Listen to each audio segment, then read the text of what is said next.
Hello friends, welcome back to the new video guys. Today guys I am going to show you guys face lock delete setting in your Realme phone guys. In this video guys I will show you guys how can you delete guys your face lock in your Realme phone friends. You want to delete guys your face lock, so friends you can delete. And guys now let's see how to delete face lock in our Realme phone. In this video guys I will show you friends. So first of all guys open your phone setting guys to delete your face lock, and guys scroll it. Password and security setting guys, tap here guys, click on your face lock setting, and guys we will draw a pattern to delete it.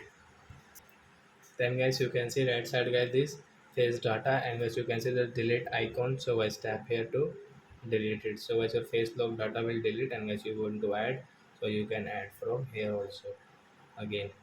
So I hope friends you have understood how to delete face lock in our Realme phone. So that's it guys, thanks for watching my video guys. Now we will meet on next video guys with new topic. Before going guys, please go and like my video, subscribe my channel. Bye bye friends.